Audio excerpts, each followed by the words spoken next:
Yuji ননিলের অমর সৃষ্টি desire under the elms উপন্যাসের সেই বিষাদমাখা এলম গাছগুলো আজও যেন আমাদের বাস্তব জীবনের আনাচে কানাচে ছায়া ফেলে দাঁড়িয়ে আছে।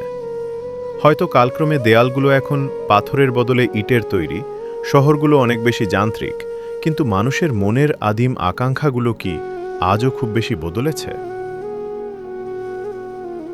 আমাদের যাপিত জীবনের দিকে তাকিয়ে দেখুন। এক টুকরো জমির ভাগাভাগি, সামান্য একটু প্রতিপত্তি কিংবা ক্ষমতার মোহ, এই তো আমাদের চারপাশের চিরচেনা রূপ। অনিল এই নাট্য উপন্যাসে ঠিকই দেখিয়েছিলেন যে পাথুরে মাটির চেয়েও মানুষের লোভ অনেক বেশি কঠিন আর দুর্ভেদ্য। এক অদ্ভুত জেদ আর ইগোর লড়াইয়ে লিপ্ত হয়ে আমরা প্রায়ই আমাদের সবচেয়ে আপন মানুষগুলোকে পর করে দেই, ঘরকে বানিয়ে ফেলি এক রণক্ষেত্র। কিন্তু এই নিচ্ছিদ্র অন্ধকারের মধ্যেই কোনো এক চোরাবালিতে আলোর রেখা হয়ে ধরা দেয় ভালোবাসা।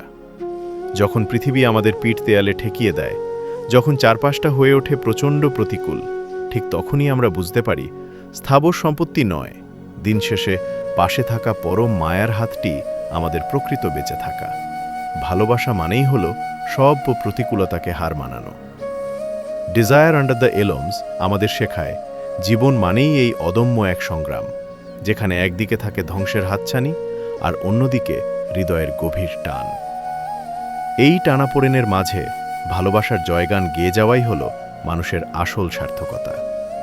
কারণ যে প্রকৃত ভালোবাসতে জানে, সেই জানে হারাবার ভয়ে গুটিয়ে না থেকে কিভাবে ধ্বংসস্তূপের মাঝেও টিকে থাকতে হয়।